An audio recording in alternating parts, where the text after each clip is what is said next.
The service entrance lock clicked open on the third try. My hands shook so badly I almost dropped the key I'd kept hidden in my wallet for 15 months, tucked behind a photo of Luca. I never showed anyone.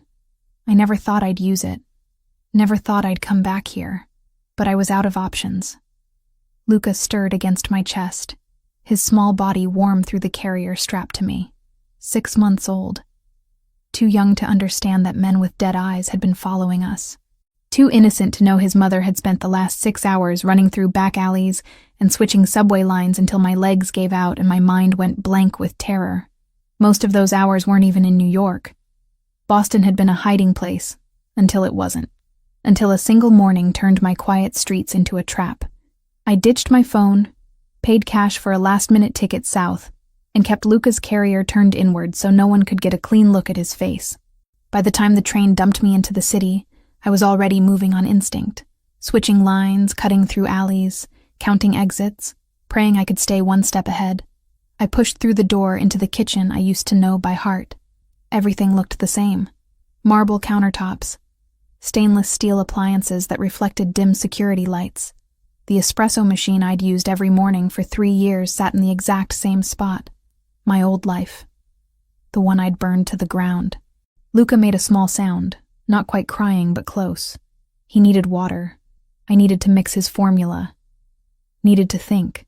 Needed to figure out what the hell I was going to say when Nicholas found me here. If he found me here. The lights flicked on without warning. Blinding. I spun around, shielding Luca's face with my hand. Nicholas stood in the doorway with a gun pointed directly at my head. My breath stopped. Everything stopped. He wore black pajama pants and nothing else. His chest was bare, showing the tattoo that wrapped around his ribs. Dark hair messy like he'd been asleep. Eyes sharp and cold and absolutely lethal. He didn't lower the gun. Didn't blink. Just stared at me like I was a ghost he couldn't decide whether to shoot or exercise. Then his gaze dropped. To the baby carrier. To Luca. The gun lowered. Not much. Just enough. I watched recognition slam into him. Watched his entire body go rigid. Watched his jaw clench so tight I heard his teeth grind from 10 feet away. Samantha. My name came out rough. Broken. Like he'd been saying it in his head for months. And finally had permission to speak it aloud. I couldn't respond. My throat had closed up. All I could do was stand there holding our son, while the man I'd run from stared at us both like we'd just rewritten his entire existence. Footsteps thundered down the hallway. Security. 3 men in tactical gear burst into the kitchen, weapons drawn. Nicholas raised one hand without looking at them. They froze mid-step. Out. His voice cut through the air like a blade. Boss, we heard. Out. Now. They retreated. The door closed. Silence rushed back in, heavier than before. Nicholas finally holstered the gun at the small of his back. His eyes hadn't left Luca. Not once. How old? Not a question. A demand. 6 months. His jaw worked. Math happening behind those dark eyes. 15 months since I'd disappeared. 9 months of pregnancy. 6 months of life I'd stolen from him. Luca shifted in the carrier, making that small, unhappy sound again. Nicholas's attention sharpened. He needs water. I said quietly. I need to make a bottle. I wouldn't have come here if I had anywhere else to go. Why are you here? They found us. My voice cracked. The triad. They've been following me. 6 hours ago they left photos at my apartment. Photos of Luca. With messages. What kind of messages? I reached into my jacket pocket slowly, pulled out the envelope they'd taped to my door, threw it onto the counter between us. Nicholas moved forward, fast and silent. Picked it up. Read it. His expression didn't change, but his knuckles went white around the paper. They want to use him against you, I whispered. I don't know how they found out. I was so careful. I never told anyone. I changed my name. I moved to Boston. I worked from home. I never went anywhere that... How long have they been watching you? I don't know. The photos are from different places, different months. They've been tracking me for a while. He pulled out his phone, pressed one button. Someone answered immediately. Sweep the property, full perimeter. Check every entrance. Double the guards at every access point. No one gets in or out without my direct authorization." He paused. "And get Dominic up here. Now." He ended the call. Looked at me again. "At Luca. Come here." I hesitated. "Samantha, bring him here." I walked forward on legs that barely worked. Stopped 3 feet away, close enough to see the pulse hammering in Nicholas's throat. Close enough to smell the faint scent of his cologne mixed with sleep and adrenaline. He reached out slowly. Not toward me, toward Luca. Luca's eyes had opened, big and dark and exactly like his father's. He stared up at Nicholas with that serious baby expression that always made my chest ache. Nicholas's hand trembled, just slightly, just enough for me to notice. "Can I?" His voice broke. He cleared his throat, tried again. "Can I touch him?" Something inside me shattered. This man, this dangerous, ruthless, terrifying man, asking permission to touch his own son. Yes. Nicholas's fingers brushed against Luca's cheek, feather light. Reverent. Like he was touching something sacred he didn't deserve. Luca turned his head toward the touch, opened his mouth, made a small cooing sound. Nicholas's breathing changed, got uneven. "His name," he whispered. "Luca. Luca Bellini." His eyes snapped to mine. "You gave him my name. He's your son. You left." The words came out harsh, accusatory. "You disappeared without a word. I looked for you. I searched for 6 months straight. I thought you were dead. I thought someone had taken you. I thought—" He stopped, jaw clenching. "And you were what?" "Living in Boston, pregnant, having my child. Alone. I was protecting him. From what?" "From this." I gestured at the house, at him, at everything. "From men with guns. From enemies who would use him to hurt you. From a world where people get killed over territory and money and power. You don't get to make that choice alone. I made the only choice I could." "Bullshit." He stepped closer. Close enough that I had to tilt my head back to hold his gaze. "You ran because you were scared. Not of me, of what it would mean to stay." He was right. I hated that he was right. Luca started fussing again. Louder this time. Real crying. "He's hungry," I said. "And tired. We've been running all day. I need to feed him. I need to—" "Upstairs. Guest room. 2nd floor. East wing. Nicholas, you're not leaving." His voice dropped to something dangerous. Something absolute. "Not tonight. Not until we deal with the triad. Not until I figure out what the hell I'm supposed to do with the fact that I have a son I knew nothing about. I'm not asking to stay. I don't care what you're asking. You came here. You brought him here. That makes you both my responsibility. We're not your—" "Yes, you are." He leaned in, close enough that I felt his breath against my face. "Every person who steps into my territory falls under my protection. You know that. You worked for me for 3 years. You know exactly how this works." I did know. That was the problem. "The triad won't stop," I said quietly. "They know about Luca now. They'll keep coming. Let them." His eyes went cold, empty. "I'll kill every single one of them before they get within a mile of my son." My son. He'd already claimed Luca. Completely. Irrevocably. Footsteps approached again. A man appeared in the doorway. Tall, armed, looking between Nicholas and me with barely concealed shock. "Boss, perimeter is secure. I've got teams checking—" He stopped mid-sentence when he saw Luca. "Is that—" "Dominic. Take Samantha upstairs. Guest room. Make sure it's secure. Post 2 guards outside the door. Get whatever she needs for the baby. Food. Supplies. Everything. Boss, I need to brief you on—" "Do it. Now." Dominic nodded once, looked at me. "This way, Miss Wells." I didn't move. Couldn't stop staring at Nicholas. At the way he was looking at Luca. Like he was memorizing every detail. Like he was afraid we'd disappear again if he blinked. "Samantha." His voice softened, just barely. "Go. Get him settled.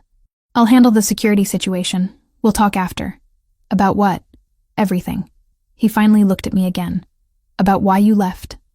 About why you came back. About what happens next. About him."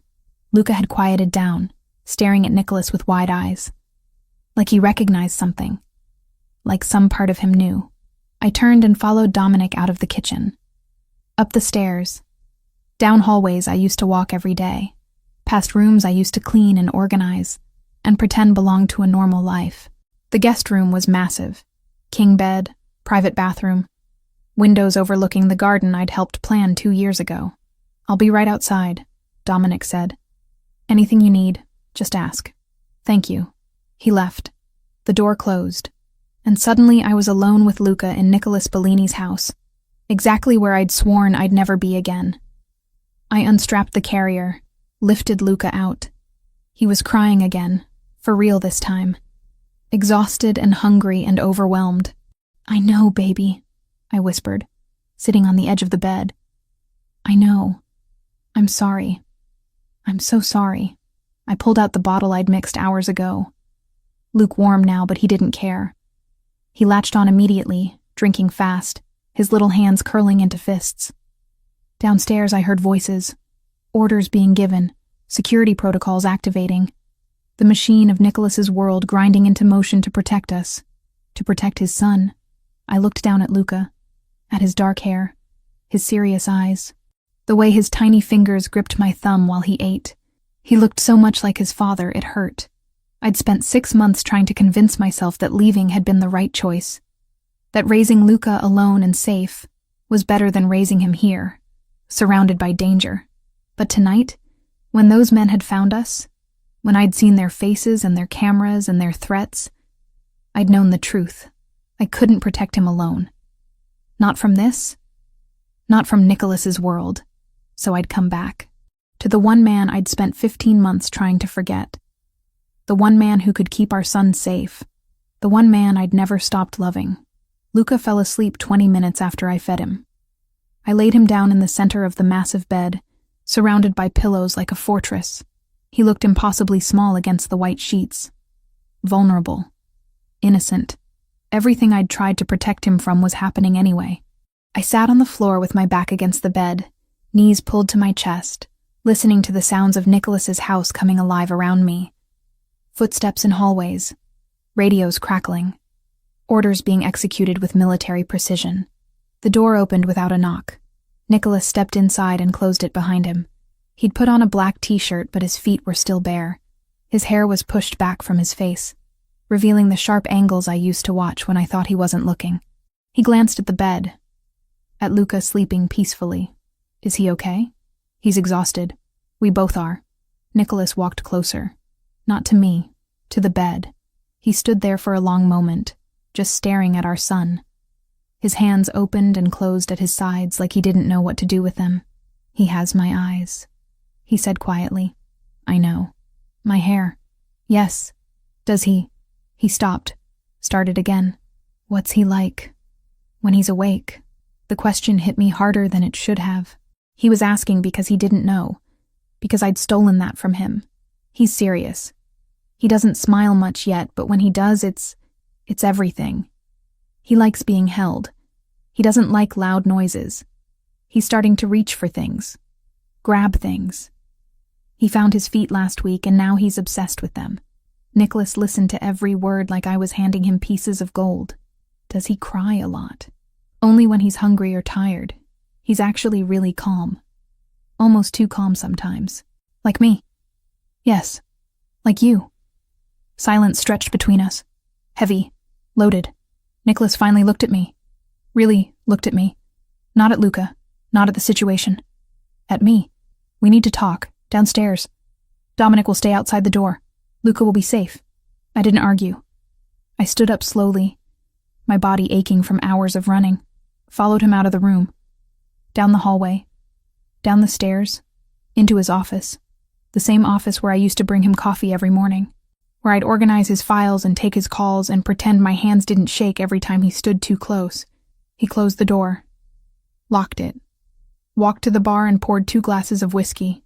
Handed me one. "I don't drink anymore. Not since you got pregnant."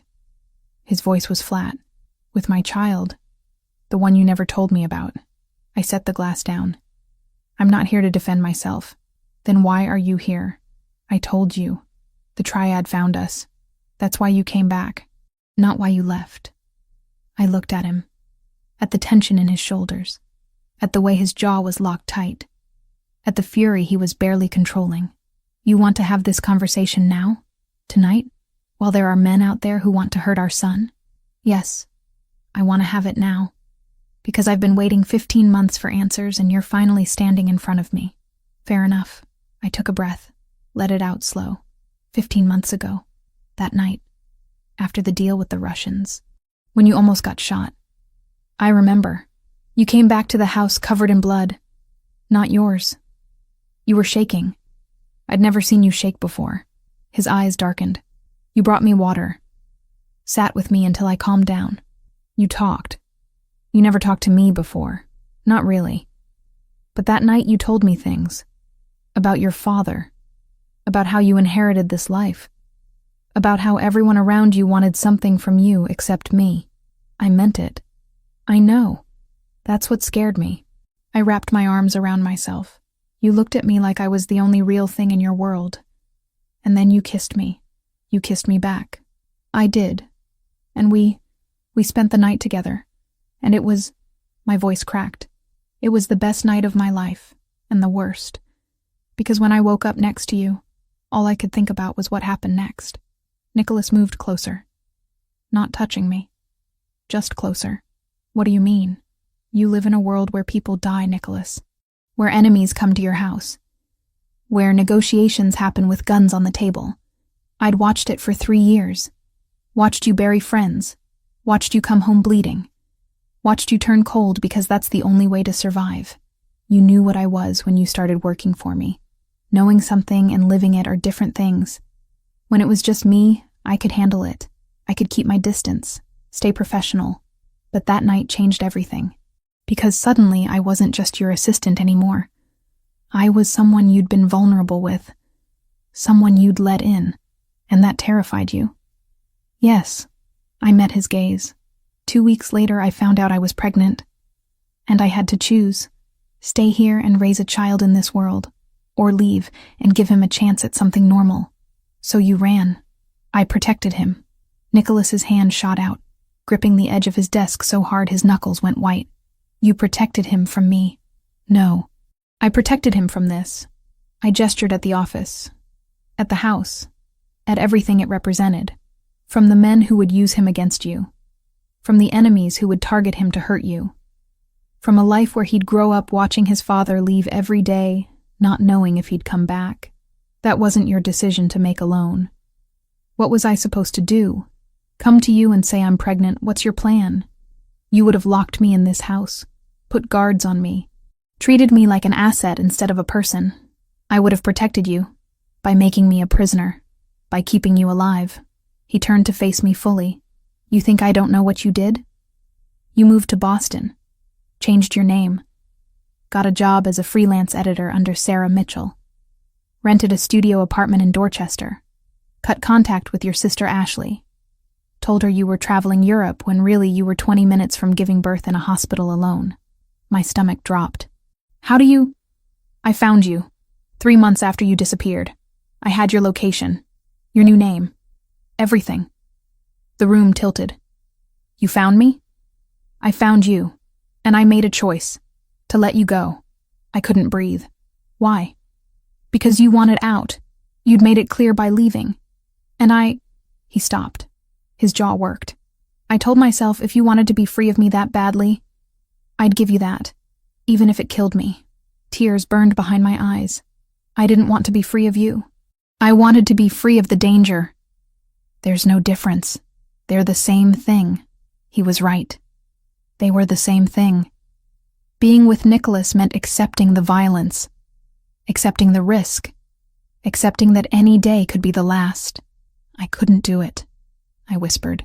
I couldn't watch you die, and I couldn't let Luca grow up watching it either. So you took him away from me entirely. 15 months. 15 months where I didn't know my son existed. 15 months where I thought, his voice broke. I thought you were happy somewhere. Safe.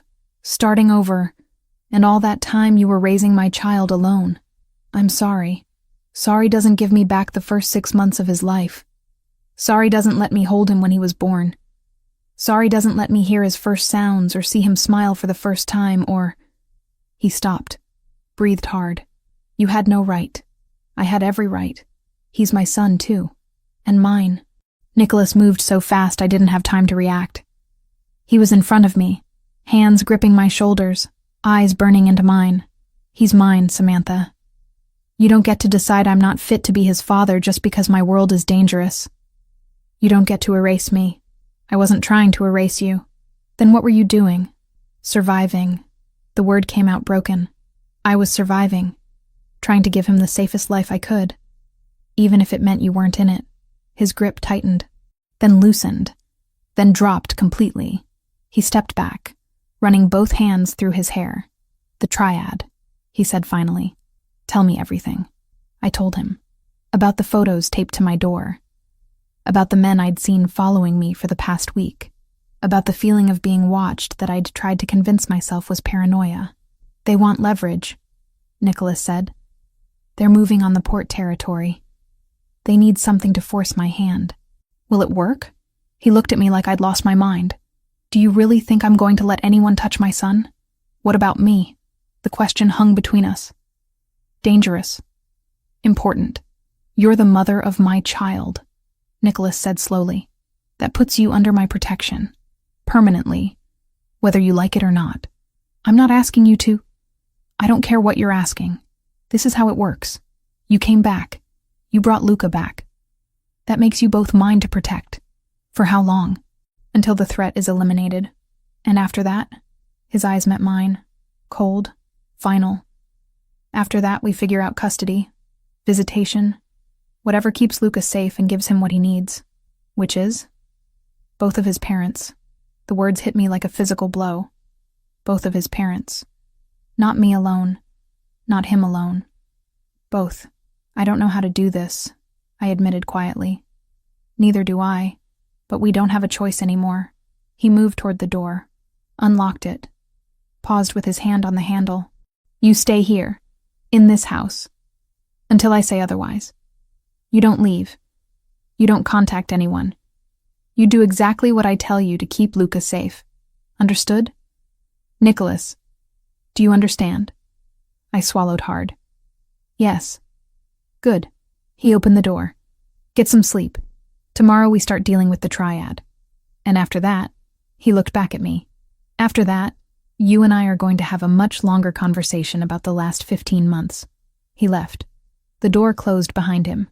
And I stood there in his office, shaking, not from fear, from the realization that I'd just walked back into Nicholas Bellini's life and handed him everything, including my heart. Again, the first morning in Nicholas's house. I woke to sunlight streaming through windows I'd forgotten to close. Luca was still asleep beside me, peaceful and unaware that our entire world had shifted overnight. Someone knocked softly on the door. I pulled the sheet higher, suddenly aware I was still wearing yesterday's clothes. Wrinkled, dirty, smelling like rain and fear. Come in. A woman in her 50s entered carrying a tray. I recognized her immediately. Maria. The housekeeper who'd trained me when I first started working here 4 years ago. Miss Samantha. Her eyes were warm but cautious. Mr. Bellini asked me to bring you breakfast. And these. She set down the tray and held up shopping bags. Clothes for you and the baby. He wasn't sure of sizes, so he ordered several options. I stared at the bags. At least 6 of them. Designer labels I recognized from organizing his closet. That's not necessary. He insisted. Maria glanced at Luca. Beautiful baby. He has his father's eyes. Everyone kept saying that. Like it wasn't obvious. Like Luca was anything other than a miniature version of Nicholas Bellini. Thank you, Maria. She left quietly. I got up, checked the bags. Baby clothes in various sizes. Diapers. Formula. Bottles. Everything I'd left behind in my panicked flight from Boston. Everything I'd need to stay here for more than a day. He was planning on keeping us here. Making it comfortable. Making it impossible to leave. I fed Luca, changed him, dressed him in new clothes that were softer than anything I could have afforded. By the time I finished, it was almost 9. Late for me. I'd spent 6 months operating on a newborn schedule where 9 felt like afternoon. When I opened the door, Dominic was leaning against the opposite wall. "Morning. Boss wants to see you. Bring the baby." "Where is he?" "Downstairs.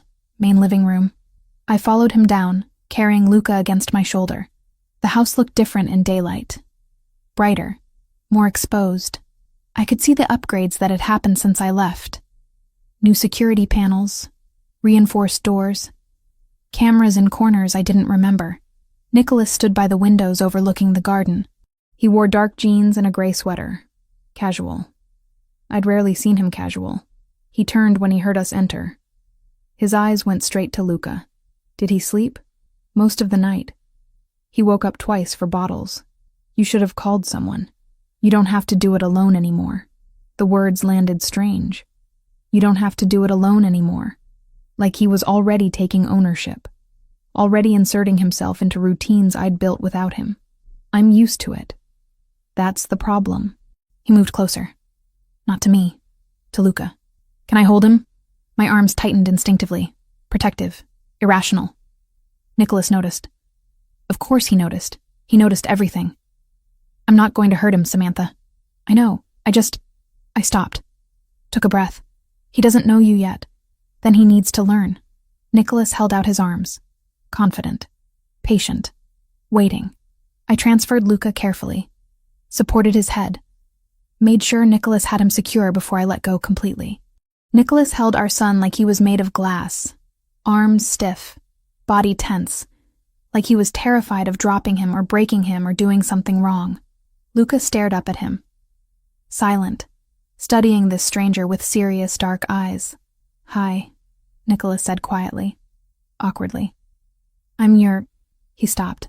Started again. "I'm Nicholas. I'm your father." Hearing him say it out loud broke something in my chest. Luca made a small sound.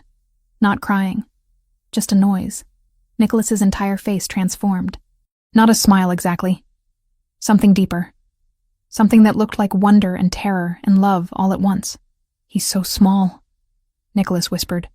"He's actually big for his age. 9 pounds at birth. 17 now. Did you—" He swallowed hard. "Were you alone when he was born?" "Yes." His jaw clenched. "That shouldn't have happened. It did happen, and we survived. You shouldn't have had to just survive." He looked down at Luca again. "Neither of you should have." I didn't know what to say to that. Didn't know how to explain that survival had felt like victory at the time. That every day Luca and I made it through healthy and safe felt like winning. Nicholas spent the next 20 minutes just holding Luca, walking slowly around the room, talking to him in Italian. Words I didn't fully understand but recognized as gentle, soft. Nothing like the voice he used to give orders. When Luca started fussing, Nicholas handed him back immediately, reluctant, like he wanted more time but understood the baby came first. "He's hungry," I said. "I need to feed him." "Do it here. Stay." So I sat on the couch and fed Luca while Nicholas watched. Not creepy, not invasive, just fascinated. Like he couldn't believe this was real. "What does he eat?" Nicholas asked. "Formula. I stopped breastfeeding at 4 months. It was too hard while working." "You were working?" "Freelance editing, from home, under a fake name. I had to pay rent somehow." He processed that. "Were you—" He stopped, restarted. "Did you have help? Friends? Family?" "No. Ashley thinks I'm in Europe. I cut contact with everyone else." "You did it completely alone?" "Yes." He looked at Luca nursing contentedly. "That's over now. You have help. You have me." The next few days unfolded in a strange routine. Nicholas had meetings in his office. Business to conduct. Orders to give. But he appeared constantly throughout the day. During Luca's morning nap. During afternoon tummy time. During evening baths. Always hovering. Always watching. Learning. On the 3rd day, I was changing Luca on the bed when Nicholas knocked and entered without waiting for permission. He was carrying a book. Several books, actually, stacked in his arms. "I've been reading," he announced. I glanced at the titles. Child Development, Baby Milestones, What to Expect the First Year. You bought parenting books? I needed to catch up. He set them down on the nightstand. Did you know babies can recognize faces at 2 months? And they develop object permanence around 6 months? Luca should be starting to understand that things exist even when he can't see them. I stared at him. You memorized developmental milestones? I've been reading since you arrived. I need to know what I missed. What he can do now. What's coming next? Something warm and painful twisted in my chest. He was studying, preparing, trying to compress 15 months of learning into 3 days. Nicholas? Does he roll over yet? He just started. A few weeks ago. Back to front only. He hasn't figured out front to back. And sitting? Not yet. Maybe another month or 2. He nodded, absorbing every detail like it was mission-critical information. What about his schedule? When does he nap? How long? How often does he eat? I told him everything. Wake times, sleep cues, how to tell the difference between tired crying and hungry crying, how he liked being bounced when he was fussy, how he hated being too hot but loved being swaddled tight. Nicholas listened to all of it, took mental notes, asked follow-up questions that showed he was actually paying attention. I want to help, he said finally. With everything. Feeding, changing, whatever he needs. I want to learn. Okay, show me how to change a diaper. So I did. Walked him through the steps. How to lift Luca's legs. How to wipe properly. How to fasten the diaper snug but not too tight. Nicholas followed every instruction with intense concentration. Like he was disarming a bomb instead of changing a 6-month-old. When he finished, he looked absurdly proud. Did I do it right? Perfect. He smiled. A real smile. Small but genuine. The first I'd seen since coming back. That night, around 2 a.m, Luca woke up screaming. Not normal crying. Pain crying. The kind that made my heart stop. I grabbed him. Tried everything. Rocking, bouncing, singing. Nothing worked. He kept crying. Pulling his legs up to his chest. Colic. Gas. Something hurting him. The door opened. Nicholas appeared in pajama pants and nothing else, hair messy from sleep. What's wrong? I don't know. He won't stop. I think it's his stomach. Nicholas crossed the room in 3 strides. Let me try. I handed Luca over, desperate for anything that might help. Nicholas laid him down on the bed gently, placed one large hand on Luca's tiny stomach, started massaging in slow circles, clockwise. Firm, but gentle pressure. I read about this. Nicholas said quietly. Gas relief massage. The pressure helps move air through their system. He kept going, patient, methodical. Luca's crying gradually decreased, turned into whimpers, then stopped entirely. 5 minutes later, Luca let out a massive burp and went quiet. Content. His little face relaxed. I almost cried from relief. Nicholas picked him up, held him against his chest. Luca's head rested on his shoulder. His eyes started drooping. How did you know to do that? I whispered. Chapter 7.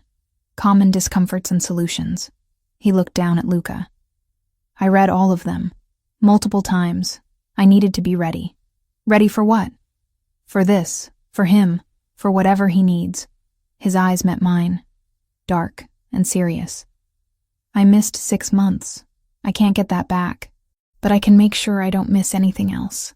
Watching Nicholas hold our sleeping son, seeing the careful way he supported his head, the protective curve of his body, the absolute devotion in his expression, I felt something crack open inside me. This was what I'd been afraid of. This connection. This bond. Not because it was bad, but because it made leaving impossible. The rest of the first week passed in a blur of new routines. Nicholas rearranged his schedule around Luca. Morning meetings happened during naps.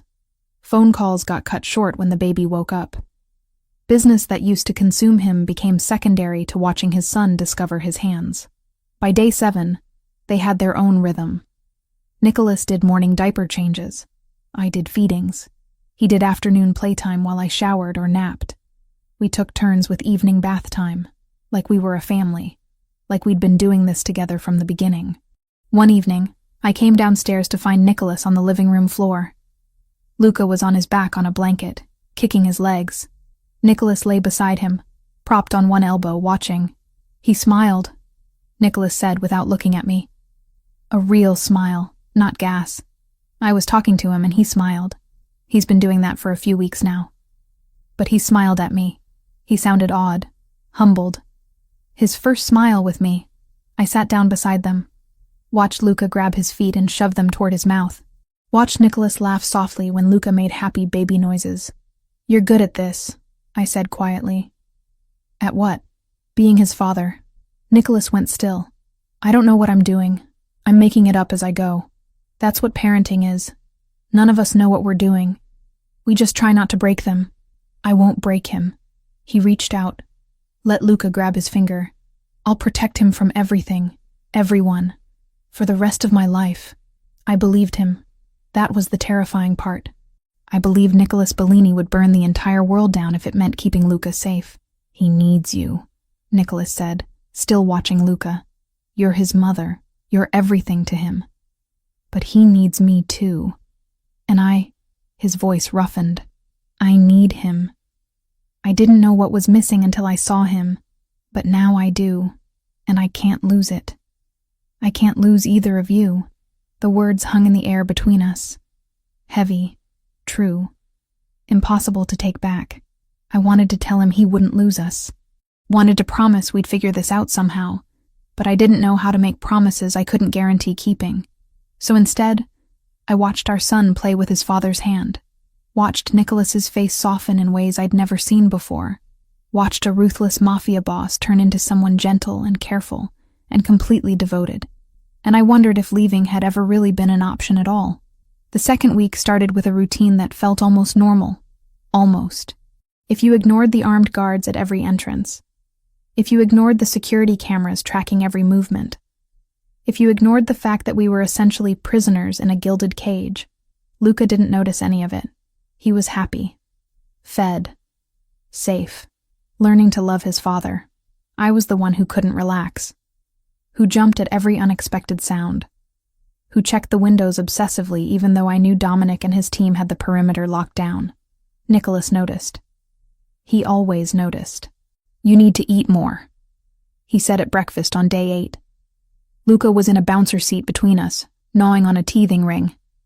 "You've barely touched anything since you got here. I'm not hungry." "You're anxious."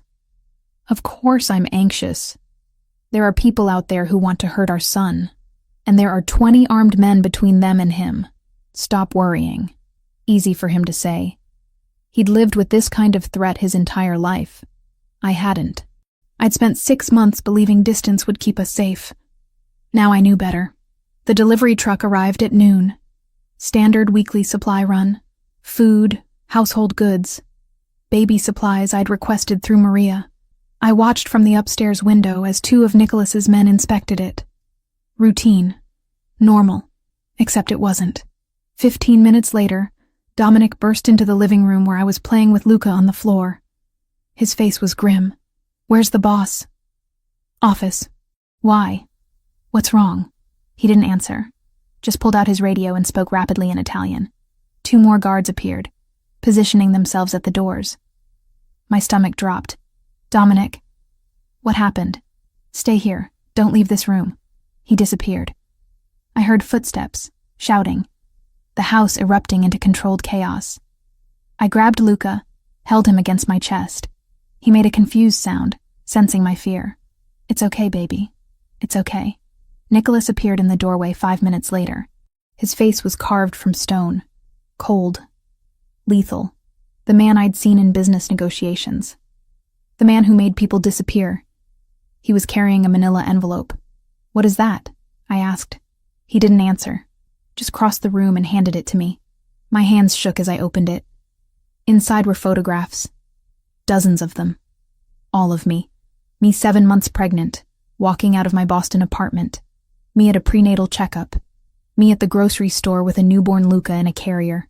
Me at the park 2 months ago, pushing a stroller. Me feeding Luca on a bench last week. Different locations.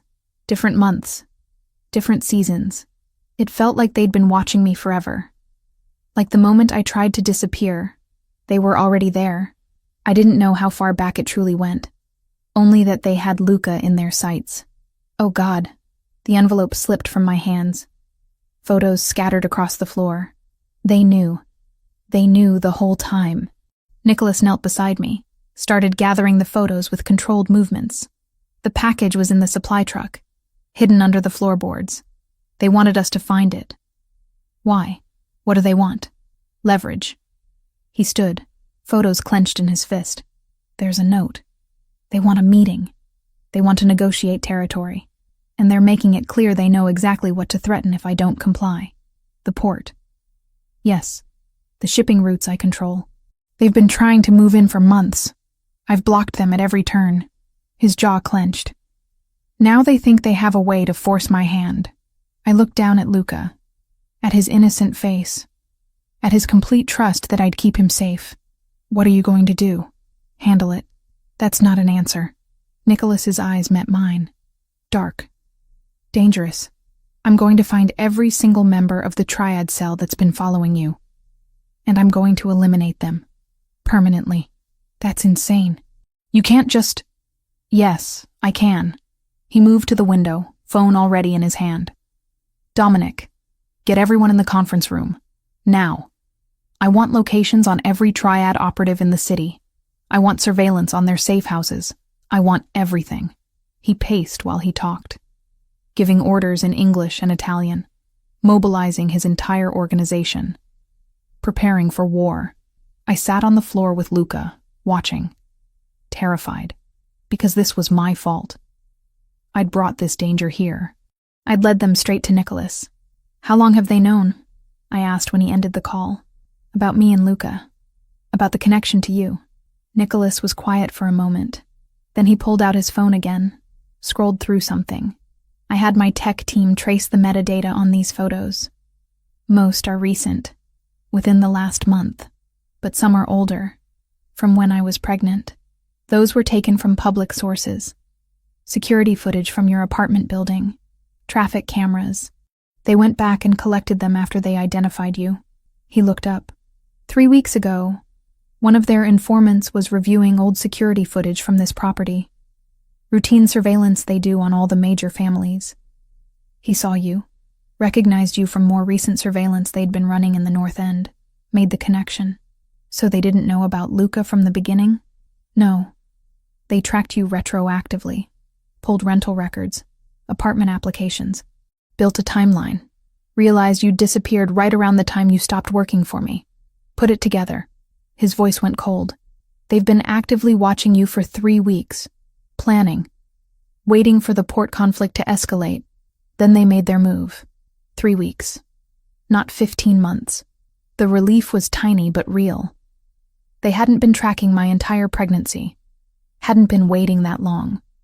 But 3 weeks was long enough to learn my routines, long enough to know I was vulnerable, long enough to follow me here when I ran. This is my fault, I whispered.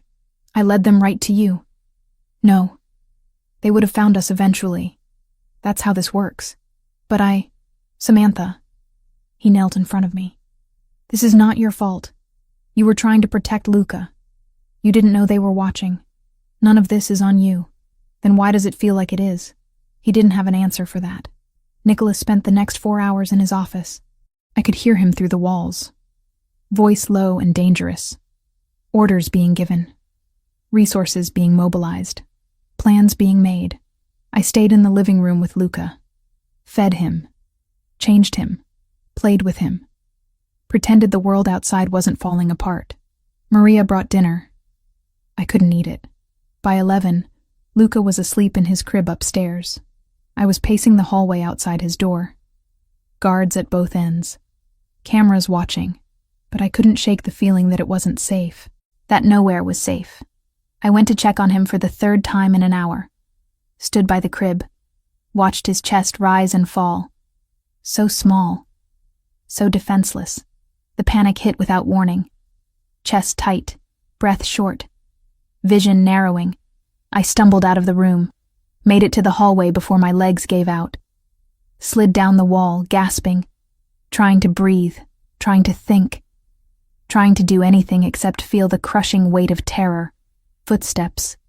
Running. Then Nicholas was there, kneeling in front of me. "Samantha, look at me." I couldn't focus, couldn't breathe. His hands gripped my shoulders. "Look at me. Now." I forced my eyes to his. Dark, steady, anchoring. "Breathe," he ordered.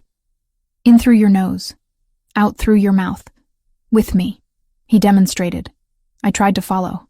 Failed. Tried again. Again. In, out. "Stay with me." We breathed together. His hands solid on my shoulders. His eyes locked on mine, pulling me back from the edge. Slowly, gradually. The panic receded. My breathing evened. My vision cleared. "There you go," Nicholas said quietly. "You're okay. I'm not okay. None of this is okay. They were watching us. They have photos of my baby. They know where we are. Samantha, stop." I looked at him, at the absolute certainty in his expression. "Nothing is going to happen to him," Nicholas said, voice low, final. "Or to you. Do you understand me?" "Nothing. You can't promise that." "Yes, I can." His hands tightened on my shoulders.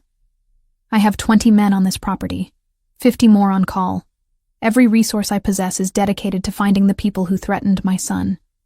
And when I find them," his eyes went cold, empty. "They will regret every photo they took, every moment they watched you, every second they thought about using Luca against me. Nicholas, they wanted a war. They'll get one.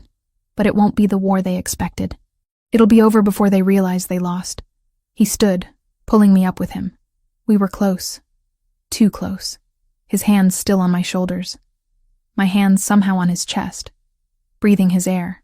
"You came to me for protection," Nicholas said quietly. "That's what you'll get. Total. Absolute. Protection. For as long as you need it. I didn't come here to start a war. I know. You came here because you were out of options. Because you were terrified. Because I was the only person who could keep Luca safe." He leaned in, close enough that his breath warmed my cheek. "And I will. No matter what it costs." My heart hammered. From the panic attack, from his proximity, from the raw intensity in his eyes. "Thank you," I whispered, meaning it. Genuinely grateful for the first time since arriving. His expression softened, just slightly. "You don't need to thank me." "Yes, I do. You didn't have to help us. You could have turned us away, could have told me to deal with it myself. But you didn't. You're the mother of my child. There was never a question of whether I'd help. The only question was how fast I could eliminate the threat." We stood there, inches apart, his hands warm on my shoulders. My hands pressed against his chest, feeling his heartbeat. Strong. Steady. Real. "I'm sorry," I said. "For running. For taking him away from you. For all of it. We'll deal with that later. Right now I need you to trust me." "Can you do that? Could I? Trust the man I'd run from? Trust him with our son's life? Trust him with mine?" I looked into his eyes. Saw the promise there. The absolute conviction. The ruthless determination to protect what was his. "Yes," I said. "I trust you." His eyes darkened. "Then go to bed. Get some rest. Tomorrow I start hunting. And when I find them," he paused, "you won't have to worry about the triad anymore." He stepped back, hands dropping, distance returning. I watched him walk away, back to his office, back to war planning, back to being the dangerous man who ran this city through fear and power.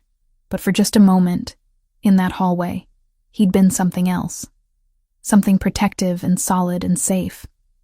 And I'd believed every word he said. 3 weeks inside Nicholas's mansion, and I'd stopped counting days.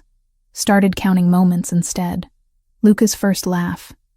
Nicholas teaching him to track objects with his eyes. The way our son reached for his father now without hesitation. We'd fallen into rhythms I hadn't planned on. Morning coffee while Luca had tummy time.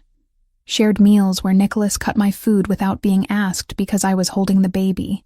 Evenings where we took turns reading to Luca, even though he was too young to understand. Like we were a unit. Like we'd never been broken. Nicholas was different now. Softer around the edges. He still disappeared into his office for hours, still took calls in Italian that ended with terse commands. But he always came back, always checked on Luca, always looked at me like he was making sure we were still real. On the afternoon of day 21, I was in the library. Luca had just gone down for his nap. I'd grabbed a book I had no intention of reading and curled up in the armchair by the window. Exhausted, wired, trapped between gratitude and restlessness. The door opened. Nicholas walked in carrying a folder and his tablet. He'd been in back-to-back meetings all morning. I could see the tension in his shoulders. He sat down across from me, didn't speak immediately, just set the folder on the coffee table between us. "What's that?" I asked. "Updates. On the triad." He opened it, turned it so I could see. Surveillance photos, names, locations crossed out in red. "We've taken down 2/3 of their operation. The cells that were watching you. The informants who identified the connection. The men who left those photos." My stomach tightened. "Taken down?" "Arrested. Turned over to federal authorities. Some chose not to cooperate." His voice was flat, clinical. "We're close to finishing this. Another week, maybe 2. Then it's over. Over." The word landed strange, heavy. "What happens then?" I asked quietly. "You're free to leave. Go back to Boston. Go wherever you want, with full security detail until we're certain there's no residual threat. Leave. Back to my tiny apartment. Back to being alone with Luca. Back to the life I'd built without Nicholas." The thought made my chest ache in ways I didn't want to examine. "And Luca?" "We'll figure out custody, visitation, whatever works." He looked down at the photos.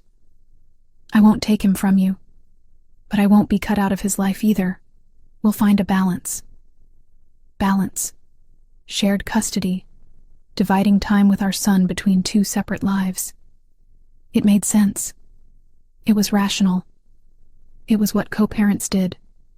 I hated every word of it. "Okay," I said. Because what else could I say? Nicholas studied me. "You don't sound relieved." "I am. It's good news. The threat being eliminated. But nothing. It's what we agreed on. Stay until it's safe, then figure out what comes next." He set the tablet aside, leaned forward, elbows on his knees. "Tell me what you're thinking."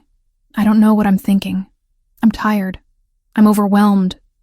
I stopped. Started again. I thought I'd be happy when this was over. When Luca was safe. When we could leave. And you're not?" I met his eyes. "I don't know what I am." Silence stretched between us. Not uncomfortable. Just heavy with things neither of us knew how to say. "I think about you," I admitted finally. "All the time. For 15 months I've been thinking about you. Wondering if you were okay. If you'd moved on. If you hated me for leaving. I didn't hate you. I was angry. Hurt. But I never hated you. I was a coward. Running instead of talking to you. Instead of giving you the choice. You were scared. There's a difference. Is there?" I looked down at my hands.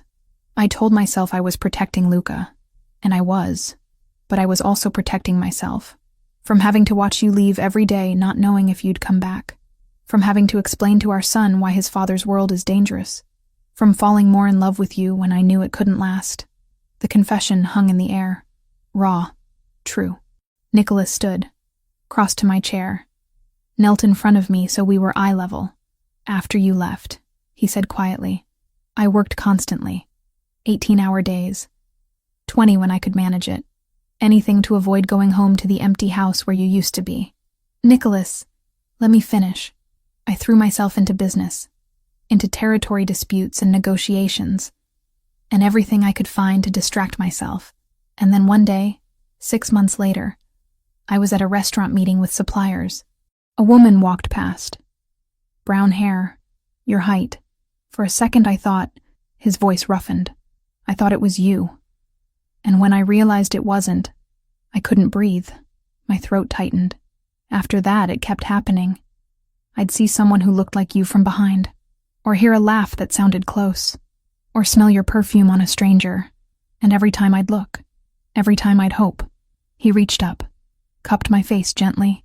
I never stopped looking for you, Samantha. Even after I forced myself to stop the official search. Even after I told myself you wanted to be gone. I kept looking. Tears burned behind my eyes. I didn't know. How could you? You were in Boston. Building a life. Having my son. Doing it all alone because I didn't create a world safe enough for you to stay. That's not fair. You didn't. It is fair. You were right to be scared. My world is dangerous. People die. I've lost friends. Family. I've been shot at more times than I can count. His thumb brushed my cheek. But if you'd stayed, I would have found a way. Reduced risk. Changed operations. Built something that could hold you and Luca both. You can't change your entire life for us. Why not? You changed yours for him. He had a point. That night, Nicholas continued, voice dropping lower. 15 months ago, after the deal with the Russians, when you sat with me, he stopped. That wasn't just physical for me. It wasn't for me either. Then what was it? I looked into his eyes. Dark. Intense. Waiting. It was everything, I whispered. It was every moment I'd spent watching you for 3 years. Every time you smiled at something I said. Every time you stood too close and I forgot how to breathe. It was real, Nicholas. More real than anything I'd ever felt. His hand tightened on my face. Then why did you run? Because loving you terrified me. Still terrifies me. Because I don't know how to be with someone whose life is constantly at risk. Because He kissed me. Not gentle.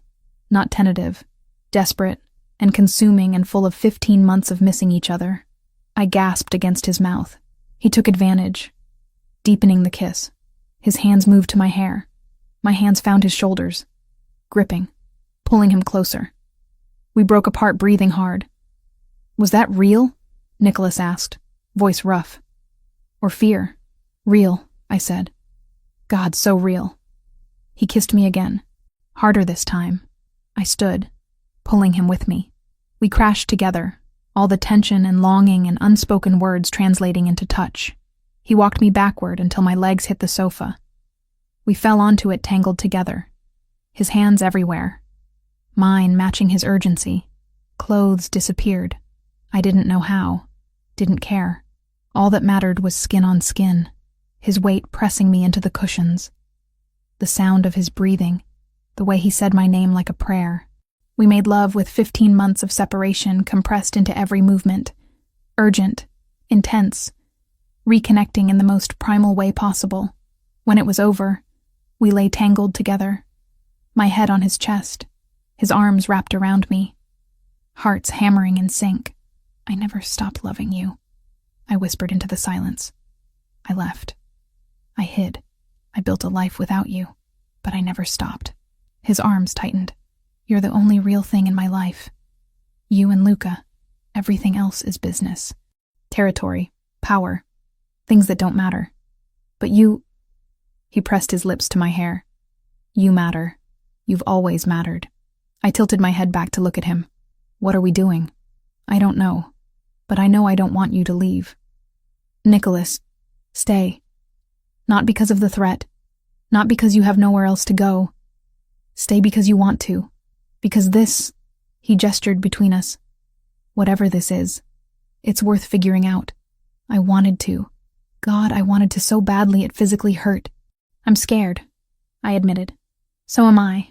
But I'd rather be scared with you here than safe with you gone. He made it sound simple. Like love could outweigh danger.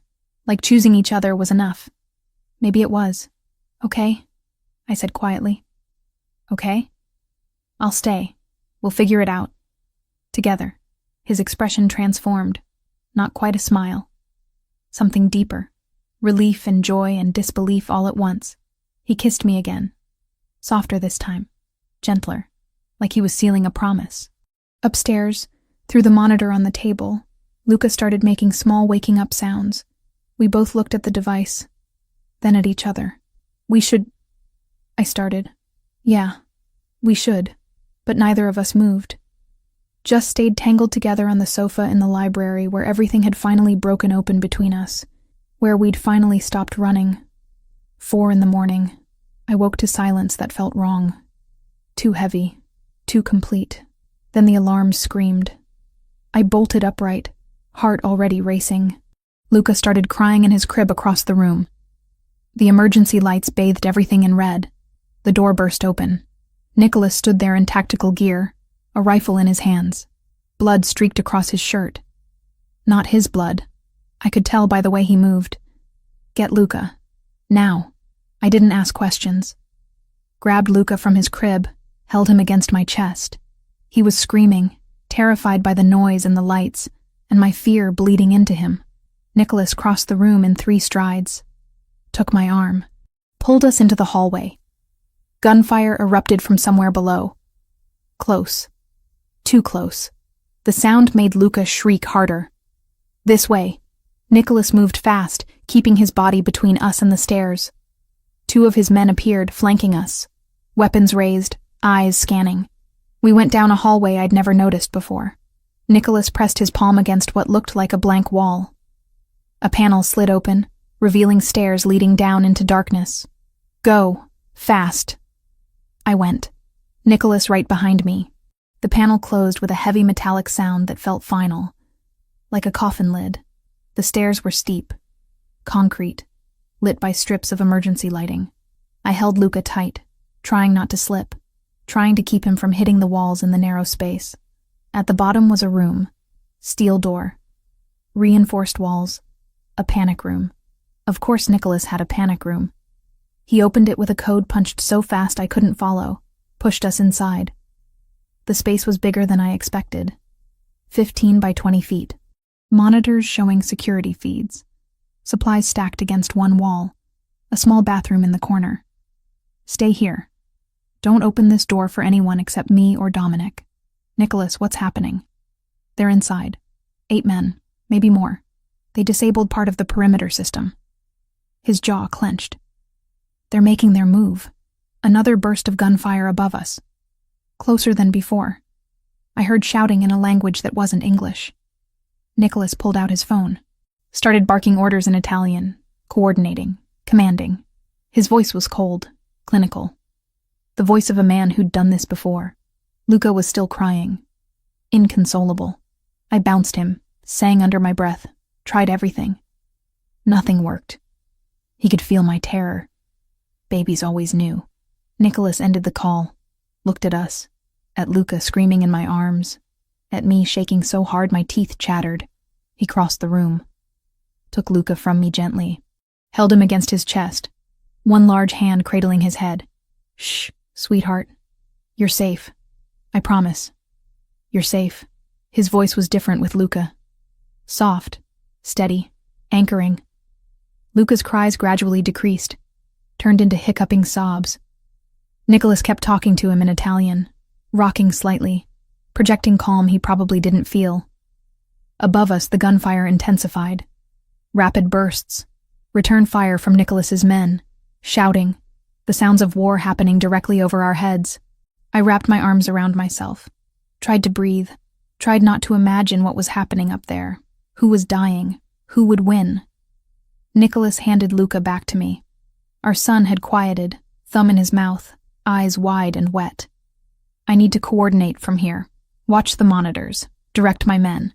He pulled out a phone I'd never seen before. Encrypted, probably. Stay in this corner. Away from the door. I did what he said. Sat on the floor in the corner furthest from the entrance. Held Luca. Whispered to him.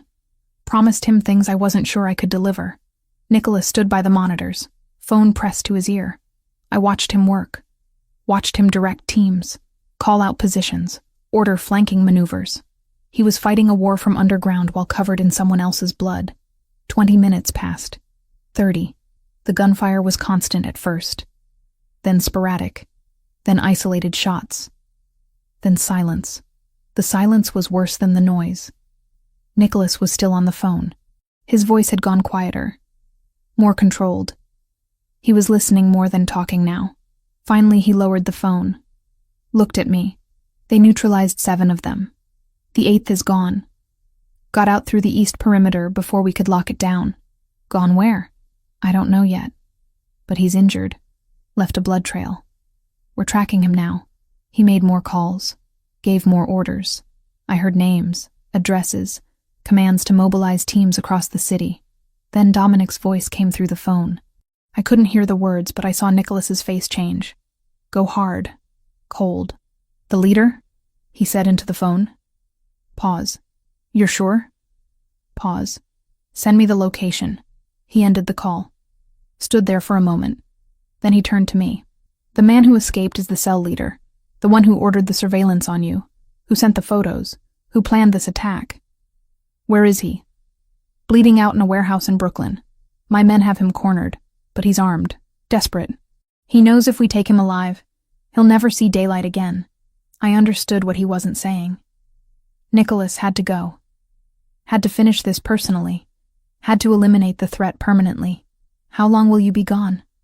I asked quietly. I don't know. 6 hours maybe. Maybe less. 6 hours of not knowing if he was coming back. Nicholas knelt in front of me, cupped my face with both hands. His eyes were dark, intense, full of promises he might not be able to keep.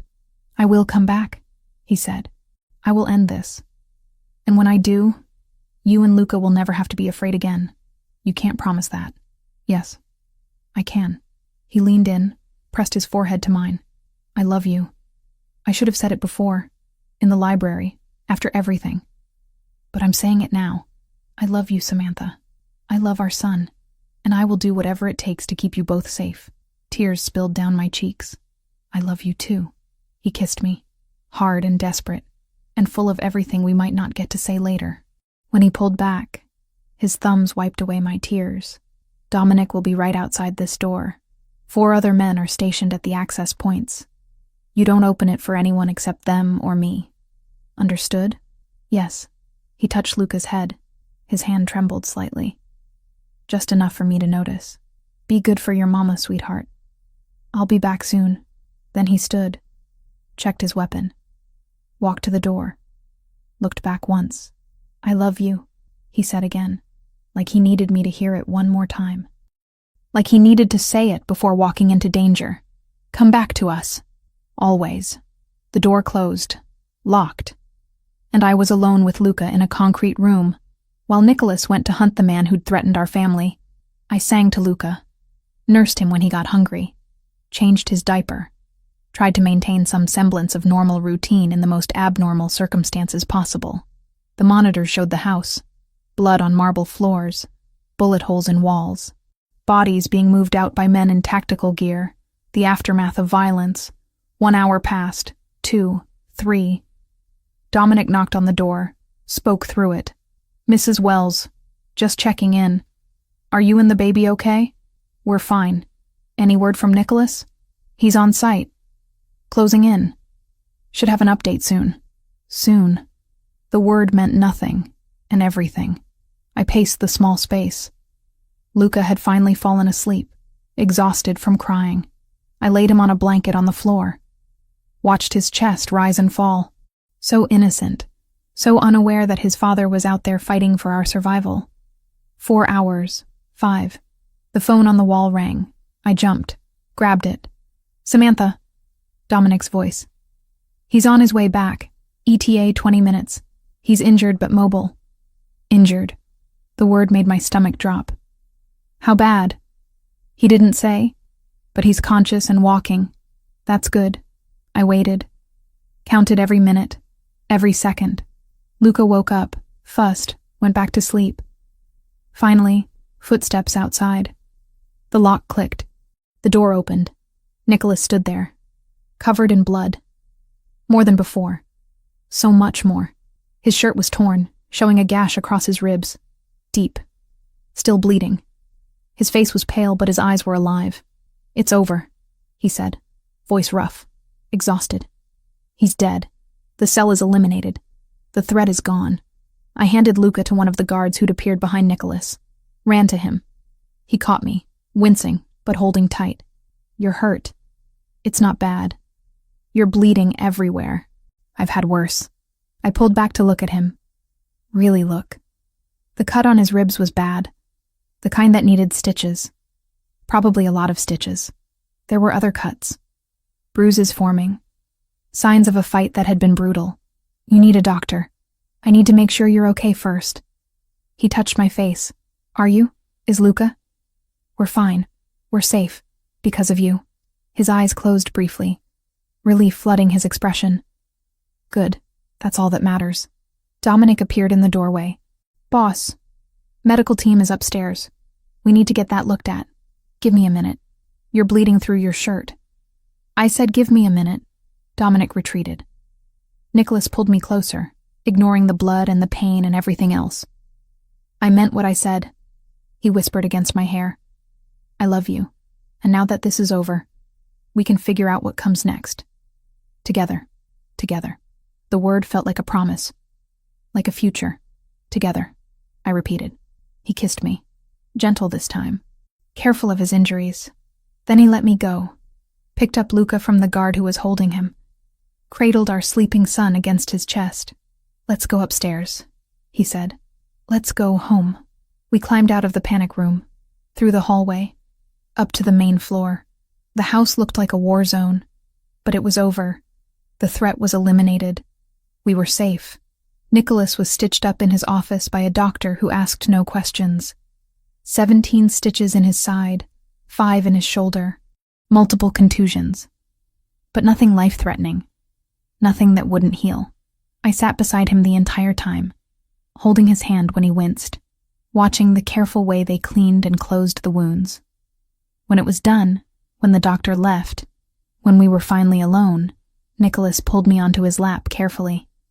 Mindful of his injuries. I kept my promise, he said. I came back. I knew you would. Did you? Yes. I touched his face. Traced the line of his jaw. Because you're too stubborn to let anyone else win. He smiled. A real smile. Tired, but genuine. Stay, he said again. Not because you have to. Because you want to. Because we're good together. The three of us. I looked into his eyes. Saw the future there. Complicated. Dangerous sometimes. But real. True. Worth fighting for. Okay, I whispered. I'll stay. For how long? As long as you'll have me. That's forever then. Yeah, I said, leaning in to kiss him. Forever sounds about right.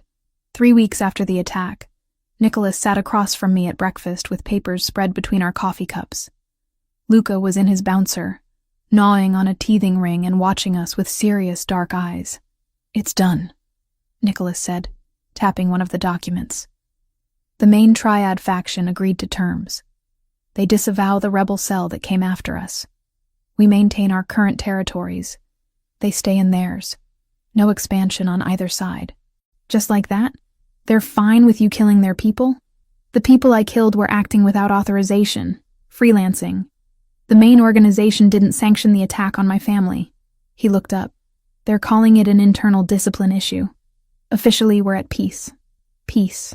In Nicholas's world, that word was always temporary. Always conditional. But it was something. So it's really over? The threat is eliminated. The truce is signed. You and Luca are safe.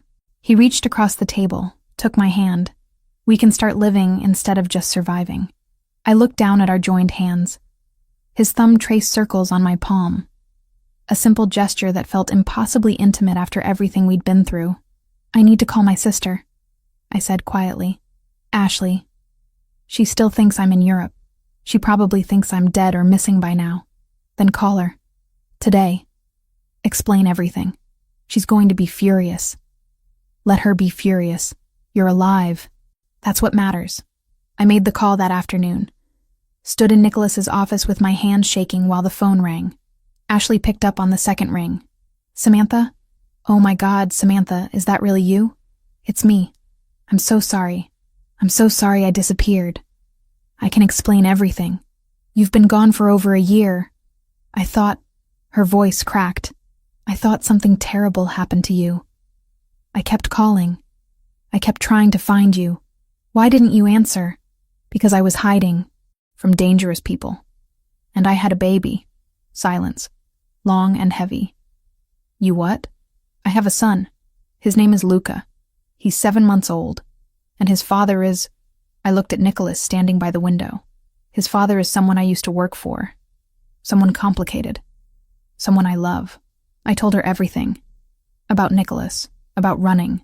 About Boston. About the triad finding us. About coming back. About the attack. She cried. Yelled. Cried some more. Then went quiet.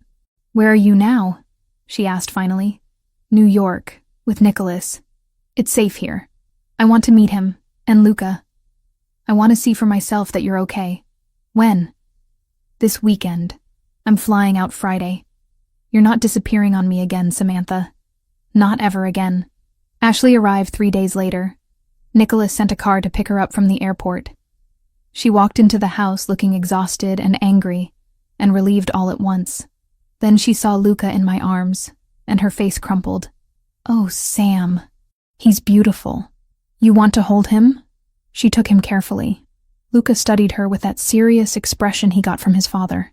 Then he smiled. A big gummy smile that made Ashley start crying again. "He looks just like..." She glanced at Nicholas standing in the doorway. "He looks just like you." "Yes," Nicholas said simply. "He does." Ashley stayed for 3 days. Watched Nicholas with Luca. Watched us together. On the second night, she cornered me in the kitchen while Nicholas was giving Luca a bath. "He loves you," she said. "Really loves you. I can see it." "I know. And you love him." "Yes. His world is dangerous." "I know that too." She leaned against the counter. "Are you happy? Really happy?" I thought about it. About the fear and the violence and the constant threat. But also about Nicholas teaching Luca to hold his head up. About falling asleep together on the couch while our son napped between us. About the way Nicholas looked at me like I was the only thing that mattered. "Yes," I said. "I'm happy. Then that's all that matters." When Ashley left, she hugged me so tight I couldn't breathe. "Call me. Every week. Send pictures. Don't disappear again." "I won't. I promise." A week later, Nicholas found me in the garden. Luca was having tummy time on a blanket, trying to figure out how his arms worked. Nicholas sat down beside me on the bench. "I have a question," he said. "Okay. We've been living together for almost 2 months now. We have a son. He paused. "We've been together, but not officially together. And I want to change that." I looked at him. At the uncertainty in his expression. At the way his hands were clasped tight between his knees. "What are you saying?" "I'm saying," he took a breath, "Samantha Wells, will you be my girlfriend?" I blinked, then laughed. I couldn't help it. "Did you just formally ask me to be your girlfriend? Like we're teenagers?" "I know it's ridiculous, given everything. But I wanted to do it right. Ask properly instead of just assuming." The laughter died, because he was serious. This dangerous, powerful man was nervous about asking me to be his girlfriend. "Yes," I said softly. "Of course, yes." He smiled, genuine and relieved. Pulled me close and kissed me while Luca made happy baby sounds on the blanket beside us. Life settled into new rhythms after that. Nicholas restructured his operations. Started delegating more. Spent less time in dangerous meetings and more time working from home. He didn't abandon his world completely. Still took calls, still made decisions. But he was careful. Strategic about risk in ways he'd never been before. "I'm not trying to be someone I'm not," he explained one night. "But I don't need to be in the middle of every conflict anymore. I have people I trust. Let them handle the dangerous parts. Because of us. Because of you. Because of Luca. Because I want to be here. Alive. For all the moments I already missed." The scar on his ribs from the attack healed slowly. By 3 months it was pink and raised. By 5 it had faded to a thin white line. I traced it sometimes. A reminder of what he'd risked. What he'd survived. 6 months after that terrible night in the panic room, Nicholas took me to dinner. Alone. The first time we'd been out together without Luca. Maria watched him. Security was discreet but present. The restaurant was one Nicholas owned, so privacy was guaranteed. We talked about everything. About Luca's first tooth coming in. About how he was starting to babble. About plans for his first birthday. Normal couple things. Parent things. Dessert came. Chocolate something I didn't pay attention to because Nicholas pulled a small box from his jacket pocket and set it on the table. My heart stopped. Samantha. His voice was steady, but his hands weren't. I've thought about this moment for months, planned what I'd say. But now that we're here, all I can think is, he opened the box. A diamond ring caught the candlelight. Simple. Perfect. You're my empire. You and Luca. Not the territory. Not the power. Not the business. You. You're what I fight for. What I live for. What I want to protect for the rest of my life. Tears blurred my vision. I know my world is complicated. I know there will always be risk. But I swear to you, I will spend every day making sure you and Luca are safe, happy, loved. He took the ring out. Marry me. Be my wife. Let me be your husband. Let's build this family properly. Forever. Yes. The word came out choked. Yes. Absolutely yes. He slid the ring onto my finger. Stood. Pulled me up and kissed me while the entire restaurant watched. I didn't care. Let them watch. Let them see. We were getting married. The wedding happened 3 months later. Small, intimate, 50 people maximum. All vetted by security. All people we trusted. Ashley flew in 2 days early. Helped me pick flowers. Held Luca while I tried on the dress for the 20th time. Told me I was making the right choice even though her big sister instincts probably screamed otherwise. The ceremony was in Nicholas's garden. The one I'd helped plan years ago when I was just his assistant. Now it was where we'd become husband and wife. Luca was just over a year old by then, walking with help, babbling constantly, wearing a tiny suit that made him look like a miniature version of his father. He was supposed to be the ring bearer. Instead, he sat down halfway down the aisle and refused to move until Nicholas came and picked him up. Everyone laughed. Nicholas carried our son to the altar, held him during the vows. Luca grabbed the officiant's tie at one point. Totally stole the show. I didn't care. All I saw was Nicholas. The way he looked at me in my white dress. The way he said his vows without breaking eye contact. The way he kissed me when it was over, like he'd been waiting his entire life for this moment. I love you, Mrs. Bellini. He whispered against my lips. I love you too. We danced, ate cake, celebrated with the people who mattered. And that night, after Luca was asleep and the guests had left, Nicholas carried me to bed and showed me exactly how much he meant those vows. 3 years later, life looked completely different. Luca was 4 years old, running through the mansion like he owned it, which technically he would someday. He spoke English and Italian fluently, knew the names of all the guards, had memorized escape routes Nicholas taught him through games. If the red light comes on, where do you go? Nicholas asked him one morning. The special stairs behind the bookshelf, Luca recited. Down to the safe room. I pressed the green button to lock it. Good. And who do you bring with you? Mama. And baby sister when she comes. Nicholas ruffled his hair. Perfect. Baby sister. I was 6 months pregnant. A girl this time. We'd already picked the name. Sophia, after Nicholas's grandmother. I stood in the kitchen doorway, watching them. My husband teaching our son how to survive his world, but doing it gently, making it a game instead of a trauma. Nicholas looked up, saw me watching, smiled, that genuine smile that only appeared for us. Come here, Bella. I walked over. He pulled me onto his lap carefully, mindful of my belly. Luca immediately climbed up too, squishing between us. We're having lunch in the garden, Nicholas announced. All of us. No work, no calls, just family. You hate taking time off. I hate missing moments more. Nearly 2 years after our wedding, those moments were what I measured life by. So we ate lunch outside. Luca ran around chasing butterflies. Nicholas's hand rested on my stomach, feeling Sophia kick. The sun was warm. The garden was in full bloom. Guards watched from discreet distances. Do you ever regret it? I asked quietly. Marrying me. Building this life. Nicholas looked at me like I'd lost my mind. Regret you? Never. Not for a single second. Even with all the complications. Especially with the complications. Because they gave me you. They gave me Luca. They're giving me Sophia. He kissed my temple. You're the best thing that ever happened to me, Samantha. You and our children, this family, this life, all of it.